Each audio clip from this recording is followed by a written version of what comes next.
เอออันนี้พวกเอิญว่ากิโล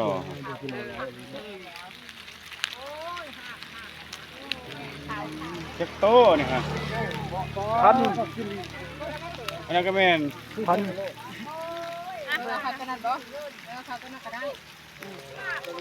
โตเท่าไหร่อันนั้นมาสมนะ100 โต50พันซื้อแล้วหมดเลยโอ้100 โต50คุดหน้านี่คุดนี่แหละเอิญเอาคนไหนยังไม่เลยบอกแบบยังตลอดกิโลแล้วเจ้าเลือกลายเขาจะขายมันเลยปางยังอันนี้ฮะส้มโอหน่อยเท่าไหร่มักหน่วย15หน่วย10อันนี้จะสิเอาหน่วย10บ่หน่วย10ปอกเชียงก่อนวะปอกนะนี่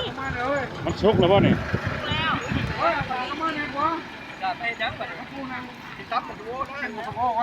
้ยก็นำรู้แล้ว อบตอยากกินส้มโอชาติคอยเปื้อนแล้ววันนี้สิพาไปเบิ่งปรากฏมัดจังได้อันนะฮะมาชิปพอกินแล้วพอกินเนาะชิปพันกะ5ข้อเละมาเผาไม่กินไม่เอาแม่บ้านบ้าน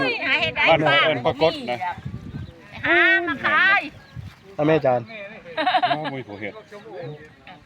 มาชิปไปหายุ่งด้วยลุม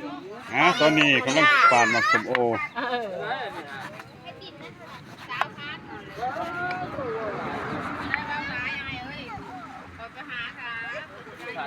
นั่งทากินหมักส้มโอทากินหมักส้มโอ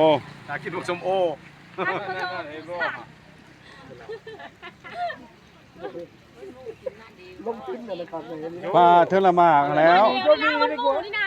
บ่แล้วปลาจะมดกองบ่กินบ่มดแล้วนี่ยังนะฮะจอรี่เท่าไหร่นี่30คือนะ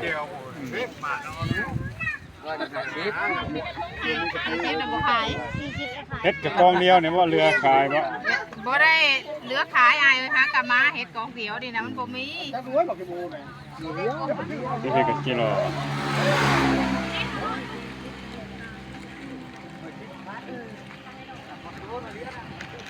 บ้านนี่แหละบ่ให้เฮ็ดนักสิเด้อ